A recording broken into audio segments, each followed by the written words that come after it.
a todos. É com enorme prazer que estamos aqui hoje de tarde para apresentar este novo livro do Alberto Santos, Amantes de Buenos Aires, e desde já quero agradecer ao Sr. Joaquim Teixeira por este momento de acordeão que nos proporcionou. Muito obrigado. À Livraria Zé também por estar aqui presente e pela parceria que faz com a Associação Amo Te Amar, ao qual represento também.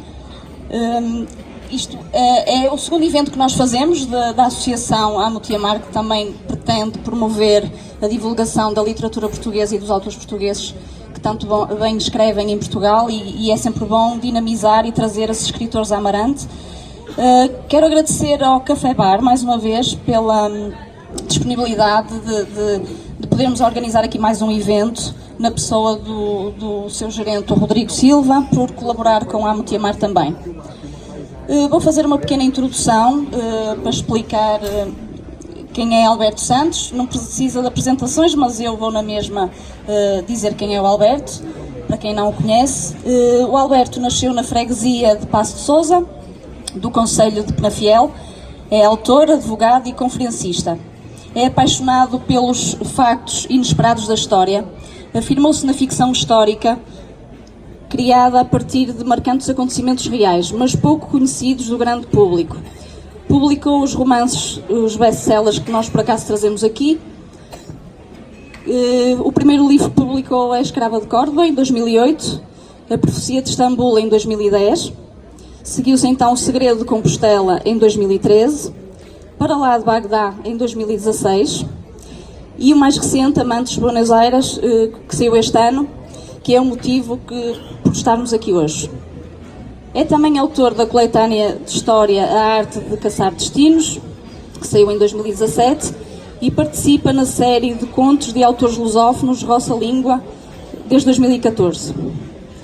O Alberto Santos, para além de um grande escritor português, é também nosso amigo pessoal, ao qual nós temos um grande prazer de apresentar pela primeira vez aqui na cidade de Amarante. E quem vai apresentar o livro, vai colocar aqui algumas questões, vai ser o Nuno Meireles, vai colocar algumas questões aqui ao nosso amigo, e eu também posso ir dando uma ajuda naquilo que às vezes não for tão perceptível, porque o Nuno tem alguma dificuldade em verbalizar, mas espero que tenham agora um bom serão e que façamos jus àquilo que realmente é a obra Amantes de Buenos Aires. Nuno, queres fazer alguma pequena introdução antes de passar às perguntas? Antes de mais, boa tarde a todos. Alberto, bem-vindo à Amarante. Vamos começar uma conversa de café. Vai ser uma conversa de café, portanto. Espero que seja de vosso agrado.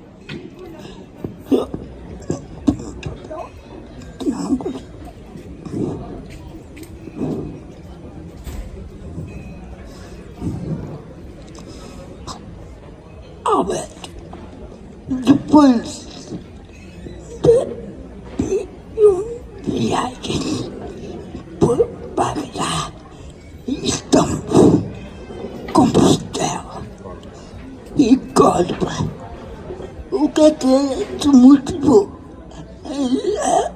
a Buenos Aires? Bom, antes de mais, muito obrigado a todos, os que vieram de propósito, os que vieram por acaso. Estas coisas e este lugar tem este encantamento. É um lugar magnífico, extraordinário, lindíssimo. Um lugar por onde passaram poetas, escritores, muitos deles também aqui de Amarante, como Teixeira de Pascoais, Agostina e outros tantos. E por isso é um orgulho imenso poder voltar aqui a esta terra irmã, também é minha. Eu nasci ali ao lado, do outro lado do Tâmega, em Penafiel, onde tive também uma missão pública, e agora estou aqui por causa dos livros. E por isso, não querendo abusar muito da vossa paciência, quero sobretudo sublinhar nesta ocasião que tenho um gosto particular, um gosto muito grande em ter o Nuno Meireles a fazer aqui a apresentação, eu a disparar as perguntas que ele tem, depois de ter lido o livro, para animar um pouco esta conversa. E este gosto especial, porquê? Porque o Nuno, ele é também um escritor aqui de Amarante. Ele conta belas histórias, as mais engraçadas têm a ver com a vida dele. Como veem, ele é tetraplégico, nasceu assim, mas isso não o limitou. Paralisia cerebral, eu já nem sei muito bem o que é que digo. Ok, tem paralisia cerebral. Oh Nuno, desculpa lá ter de chamar destes nomes todos, mas desde que nasceu, mas isso não foi uma limitação para ele. Eu acho que foi, na verdade, uma grande oportunidade para ele desenvolver um conjunto de competências e de sentimentos e de emoções que transporta para a sua vida através da escrita, através dos poemas, dos contos que ele tem vários livros. Andamos sempre em disputa, eu e ele, a ver quem é que tem mais livros publicados. Ele edita um e eu vou logo atrás para não ficar atrás. Mas acho que tu neste momento, deves ir para aí um à frente ou meio à frente. Pois, eu vou ter que adiantar-me um pouco mais, só não consigo apanhar a tua velocidade. Para além disso, tem aqui a sua mãe, tem uma família magnífica, a Diana, que é a sua esposa, e a filha, que está ali, a Leonor Miguel, que não está a passar grande bilhete aqui a este momento, mas está ali também connosco, veio aqui também a este momento. E porquê é que eu digo isto? Antes de responder aqui à pergunta do Nuno. Porque até hoje, cada livro que o Nuno apresenta, ele convida uma pessoa para fazer essa apresentação. Tem sido eu, tenho tido este gosto. E vou por aí fazer as apresentações onde ele acha que deve fazer, aqui neste local, em Penafiel e em outros lugares. Para além de ter criado, ele é o presidente desta associação, da Amo-te Amar, que tem uma incidência social e cultural aqui em Amarante, mais na zona de Gondar, mas penso que é para todo o lado onde ela puder chegar. E convidou-me também para dar algum apoio. E eu desafiei-o. Até agora eu andei a apresentar 6 livros dele, ou 5. O primeiro acho que não. Foi só os outros, os restantes. E então eu disse, agora é a tua vez. E o Nuno aceitou. E para mim é um gosto muito grande, apesar das suas limitações. Já apresentámos os livros dele em sítios inacreditáveis, como em prisões. E vocês deviam ver o que era os prisioneiros que estavam presos ali por os delitos que tinham cumprido e ao final começavam a chorar porque viam que ele tem este aprisionamento dentro do corpo dele e ficavam ali muito emocionados e acho que ele mudou um pouco também da vida de muitos, sobretudo na forma de pensar, porque se discutia sempre afinal quem é que é mais preso e chegávamos à conclusão que apesar de tudo o Nuno é muito mais livre porque tem uma coisa que é o pensamento onde chega muito longe. Bom, isto posto para justificar a razão porque é o Nuno que está aqui a apresentar, foi um desafio meu, foi um gosto muito grande. Muito obrigado, Nuno, por teres aceitado este encargo, que sei que não é fácil, mas eu sabia que ias cumpri-lo com muito bem, tanto é que leste o livro, tens aí as perguntas e queria saber porque é que eu fui para Buenos Aires. Bom, eu fui para Buenos Aires porque as personagens do meu livro, elas foram para Buenos Aires. Eu normalmente pego em histórias reais, coisas que aconteceram no passado e dou-lhes uma volta e procuro que essas histórias tenham depois uma implicação na atualidade. Então, que história é esta? Assim, muito rapidamente, porque provavelmente vais também avançar por aí. Esta história começa há 100 anos, 118 anos, em 1901, quando 2 professoras na Galiza decidiram casar uma com a outra e terem uma filha. E vocês hoje diriam, como? Espera aí, ainda hoje a coisa não seria assim muito normal, apesar de já se poderem casar, mas estamos a falar em 1901. E uma delas transformou-se em homem, conseguiu enganar o padre, enganar toda a gente, enganar o Estado e casaram. Só que tiveram um pequeno problema. Voltaram à aldeia onde davam aulas e os alunos, muito espertos, já as conheciam, nomeadamente aquela que se tinha transformado em homem, e descobriram que aquele que era o homem, que estava de marido, afinal era a professora da terra do lado. Bom, a partir daí gerou-se uma perseguição feroz a estas 2 mulheres por causa dessa situação na Galiza, em toda a Espanha, nos jornais, os tribunais, a polícia, a opinião pública. As raparigas não tiveram sossego, ainda por cima uma delas grávida, não vou explicar como é que isso aconteceu, porque é o segredo do livro. E então elas fugiram para onde? Fugiram para Portugal. Isso é a parte toda real. Fugiram para Portugal, fugiram para o Porto. E foi aqui, precisamente em Portugal, no Porto, que elas viveram uma boa parte do seu drama, e onde também tiveram, inicialmente não, muito estranhamento, naturalmente, mas depois um grande acolhimento. Foram as mulheres do Porto e daqui da nossa região, mesmo aqui da Amarante até à Régua, algumas delas há notícia do apoio que deram, financeiro inclusive, que as ajudaram, ao final de alguns meses, a vencer este problema. E quando elas finalmente conseguiram vencê-lo, foram para onde? Para Buenos Aires. E por isso, Nuno chama-se Amantes de Buenos Aires, precisamente por isso. Mas a história não é só isso, há muitas outras coisas que estão lá por dentro.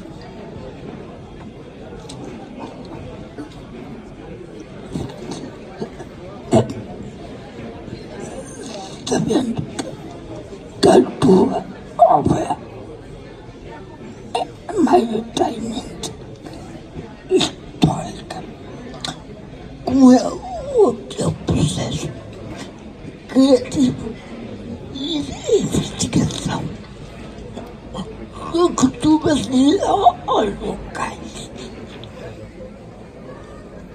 Muito bem. Como é o meu processo criativo, de investigação, isso vou aos locais. Sempre que posso, vou aos locais. Nesta história, já perceberam, ela divide-se em 3 lugares. Na Galiza, onde fui, no Porto, onde fui, é fácil ir ao Porto, porque a história tem três tempos, uma linha narrativa em 1901, 1902, uma outra no meio do século, que é a filha que depois cresceu, e uma outra na atualidade, que é a descendente dessa filha que elas tiveram no Porto, que vem na atualidade em busca da sua identidade, vem procurar perceber o que é que lhe aconteceu, qual é a sua herança genética e psicológica. E porquê? Porque na minha história eu imaginei que essa criança cresceu, teve filhos e que depois, no final, na atualidade, ela ia ter uma neta também. E, curiosamente, depois do livro ter saído, saiu também um filme com a mesma história que está na Netflix, que chama-se Elisa e Marcela. Vocês podem ver esse filme lá.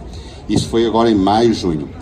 E quando saiu o livro e saiu o filme, houve uma senhora na Argentina, em Buenos Aires, que veio dizer: eu sou a bisneta da Marcela, eu sou a neta dessa criança que nasceu no Porto. E foi um momento muito comovente. Eu quero dizer-vos que nem nas minhas melhores cogitações, nem quando acedi a isso que tu perguntaste, que é como é que é o processo criativo, eu achava que ia acontecer isso, ou seja, a ficção andar à frente da realidade. Mas é verdade, essa senhora, na minha história, chama-se Raquel Contreras, na verdade chama-se Norma Garcia Lamour, e ela veio dizer exatamente aquilo que a história conta, que é: eu tinha umas fotografias velhas em casa com elas, que são as fotografias do casamento, estão aqui na badana do livro, estas aqui. Tenho outras fotografias também, mas a história que me contaram tinha sido outra. Nunca me contaram a história real, porque elas procuraram esconder, certamente pelas razões que vocês sabem, aquilo que aconteceu. E quando o livro saiu, e o filme também, o que aconteceu foi que essa senhora teve a revelação dela, ou seja, começou a perceber, afinal, qual era a verdade histórica, genética e psicológica dela própria. E por isso, o processo de investigação, Nuno, e o processo criativo é uma coisa muito... Vamos ouvir então aqui às 5 horas da tarde, que é importante. São Gonçalo, que é um santo casamenteiro, provavelmente inspirou também aqui as nossas 2 professoras quando decidiram casar na Igreja de São Jorge, na Corunha. Bom, o processo criativo é um processo, muito rapidamente, que procura aliar a parte consciente da nossa mente, que é a parte consciente, aquilo que nós conseguimos aceder facilmente, aquilo que nós investigamos, aquilo que nós lemos, as nossas experiências, e aquilo que nós pensamos de uma forma racional, e aliado àquilo que é o nosso subconsciente. Nós temos um arquivo extraordinário. Um arquivo onde guardamos todas as nossas memórias, onde guardamos muito daquilo que vai acontecendo desde a nossa infância, e nós não temos a noção que temos esse arquivo. E, portanto, quando conseguimos baixar a frequência mental, nós conseguimos aceder a essa base de dados, que eu quero dizer-vos que é, de facto, extraordinária, e que aquilo que chamam inspiração, eu não chamo inspiração, chamo criatividade. E essa criatividade é, no fundo, a capacidade de nós podermos aceder a essa base de dados que está na nossa mente, que são as nossas experiências acumuladas ao longo do tempo, as boas e as más. E disso tudo começa a aparecer material, começa a aparecer personagens e nós vamos trazendo para elas, no fundo, aquilo que de bom e que de mau nós fomos conhecendo ao longo da vida. E por isso, quanto mais velhos vamos ficando, mais material vamos tendo para usar nas nossas histórias. Depois, a investigação histórica. Meu caro amigo, tem que se ler muito, essa parte é mais suar, não é? É transpirar a ler à procura dos documentos onde há informação. Quando começas a escrever um livro, já tens em mente todas as personalidades e as suas características. Bruno perguntou se quando eu começo a escrever já tenho na minha mente todas as personagens e todas as suas características. E a resposta é não, e ainda bem que não. Porque há personagens extraordinárias, fantásticas, que nós vamos descobrindo à medida que estamos a escrever. E elas pedem para entrar também na história. E é uma pena que elas não entrem porque ganham e dão uma vitalidade e uma vivacidade depois ao livro ou à história que estamos a contar, que ajuda, no fundo, a melhor contar essa história. E, portanto, eu hoje tenho muitas personagens na minha vida, que eu inventei, não é? Outras são personagens reais do tempo histórico em que viveram, mas são todas personagens que ficaram a fazer parte da minha história pessoal, ou seja, também estão gravadas na minha mente. Umas são boas, outras são más, não interessa, mas são o reflexo da condição humana, que isso é que é o mais importante. Ou seja, cada personagem, provavelmente, as características que tu falas são sinais da condição humana. E a condição humana nós sabemos, nós somos capazes das coisas mais extraordinárias, dos feitos mais fantásticos, mas também somos capazes de fazer as guerras, de ter ódio, de fazer a traição, fazermos coisas muito feias, e portanto as histórias vivem disso, que é o espelho da condição humana. O que se diz quando acaba um livro? O que sentes quando acaba? O que sinto quando acaba um livro? É como quando nós vivemos durante algum tempo com um grande amigo, porque estamos a ter uma convivência muito gratificante e no final ele parte para outro país ou temos que nos desligar por alguma razão. Significa isso que, apesar de haver essa separação, não há um desamoramento, ou seja, eu aliás escrevi uma vez que os livros são como os bons amigos, nunca partem de vez. E por isso, apesar de o livro se fechar, e dificilmente eu vou lê-lo outra vez, a não ser para corrigir uma coisa ou outra, mas ele fica gravado no coração, nomeadamente as personagens, como disse, e ajudam-me elas a desafiar-me a mim próprio para poder escrever uma história melhor a seguir. Quem já leu toda a tua obra nota que tu fazes questão de pôr lá por meio qualquer coisinha ligada apenas eu. Será que esta a tua imagem mais? Não é isso. Quem foi, no meu caso, eu fui Presidente de Câmara de Penafiel durante 12 anos e é natural que ficou assim alguma coisa colada na pele, não é? Da nossa terra, da terra onde nasci e onde tive também muitas alegrias. E por isso não faço sempre.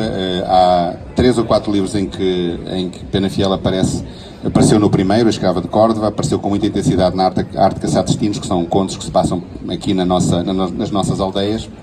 Apareceu um pouco no Segredo de Compostela e aparece também em Amantes de Buenos Aires.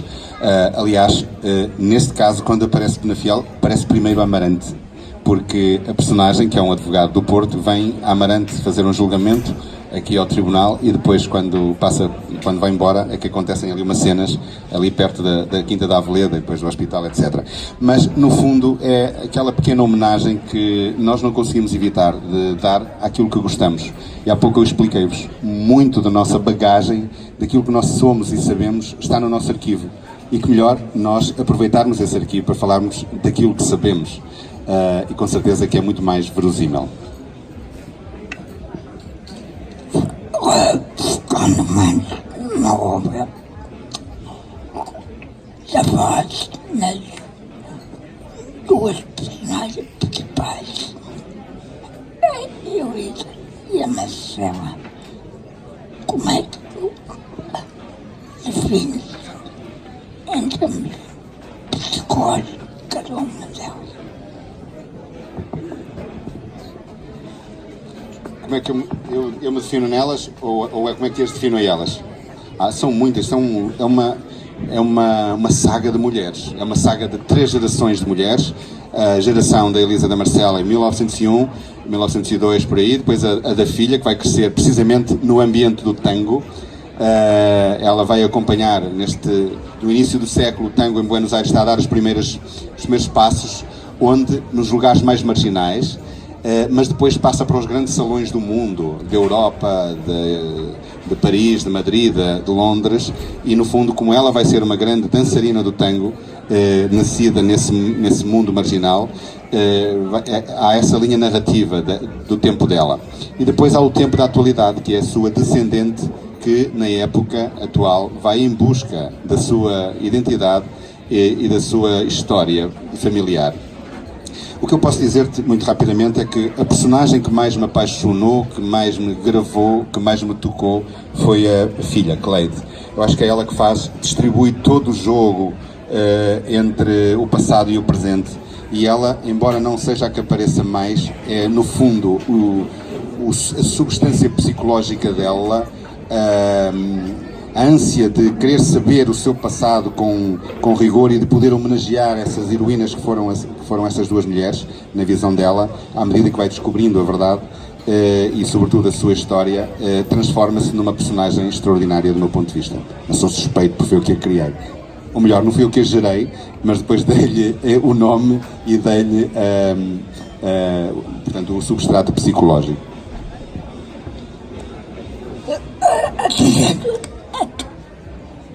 É um casamento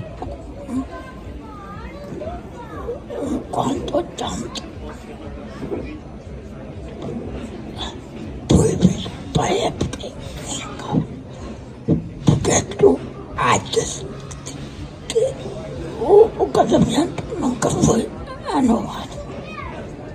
Pois, o Nuno comentava que esta situação era insólita, de facto, para a época. Ainda hoje, de facto, na verdade seria, se alguém se transformasse dessa forma para conseguir atingir os seus objetivos, de casar dessa forma. E, como sabemos, a legislação só recentemente é que permite que isso aconteça. Mas, como é que era a última parte da pergunta?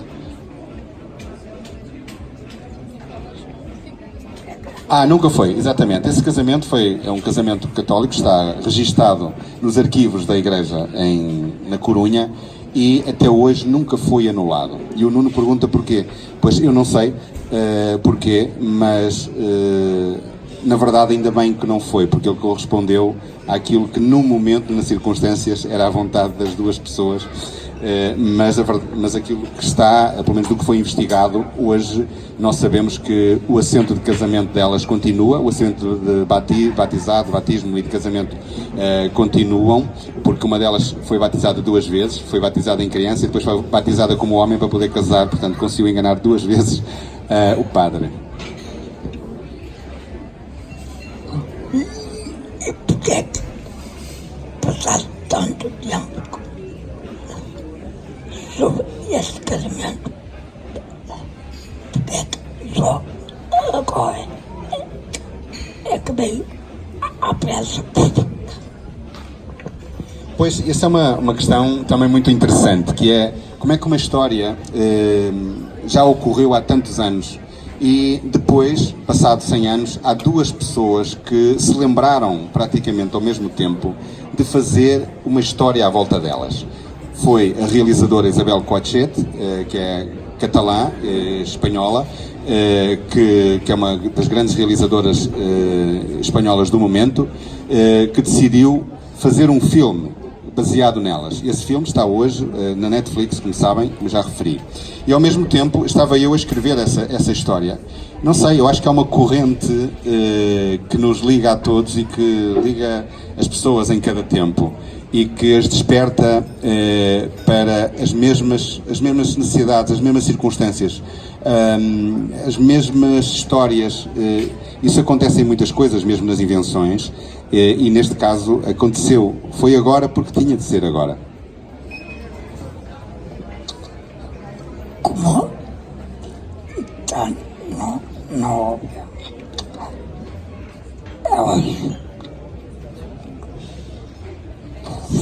Fugia da terra natal dela para vir para aqui para o Porto. E foi a gente do Porto, de certa forma, salvo da prisão. Podemos concluir que os portugueses não são tão conservadores como às vezes parece que é.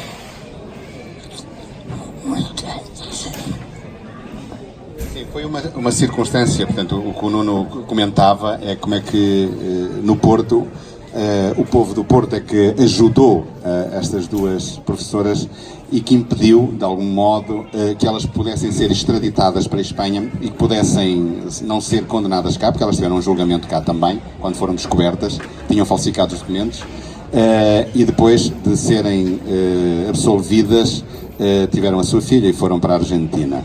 E, na verdade, porque é que isso aconteceu e porque é que os portuenses e os portugueses se apiadaram mais delas e dessa história num momento muito conservador? Ainda estamos a falar ainda no final da monarquia, ou próximo, ainda estávamos na monarquia, estávamos em um ambiente muito diferente daquilo que é hoje, mas não se sabe ao certo o que é que aconteceu. O que sabe é que houve um movimento muito forte dos jornais da época, o Jornal Notícias, o Comércio do Porto, o 1º de Janeiro e outros, que quanto mais visibilidade davam ao caso, mais as pessoas se apiadaram delas, ao ponto de, na parte final do julgamento delas, era a cidade, as ruas por onde elas passavam com a polícia, cheias de gente, apinhadas de gente, e inclusive quando elas foram libertadas bateram-lhes palmas. Portanto, eu acho que o que aconteceu foi que a história delas, apesar do insólito,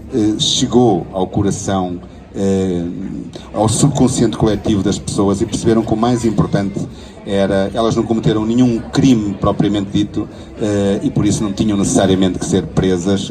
A prisão era um exagero em relação àquilo que elas tinham cometido. Pelo meio do enredo do livro, mete dois ícones culturais mundiais.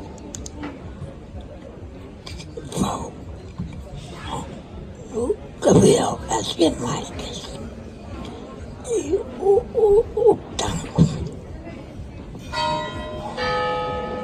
Como é que esses ícones culturais mundiais se enquadram na tua história? O tango e Gabriel Garcia Marques, como é que eles se enquadram aqui na narrativa? O tango era impossível que não estivesse presente. Se a história para a Argentina no início do século passado, era impossível não contar precisamente o tango a borbulhar, a dar os primeiros passos.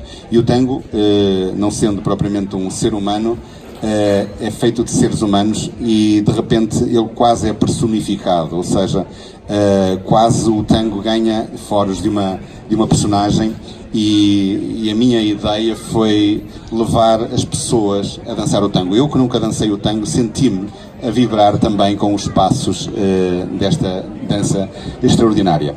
O Garcia Marques também foi uma inevitabilidade, foi assim, eu comecei a perceber que a história tinha 100 anos, cerca de 100 anos de diferença entre as personagens da atualidade e aquelas que viveram o tempo. E o Garcia Marques tinha escrito 100 anos de solidão. E eu achei que havia ali um espelho entre essa história que ele contou e esta que estava a contar.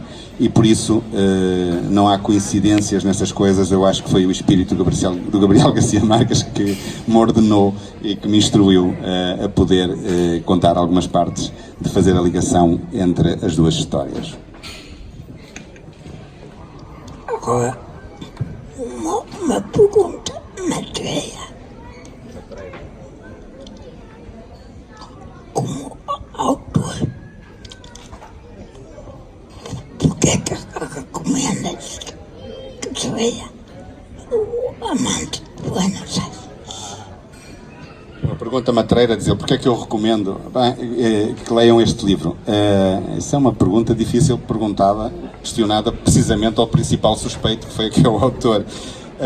Mas o que é que eu diria nesta circunstância?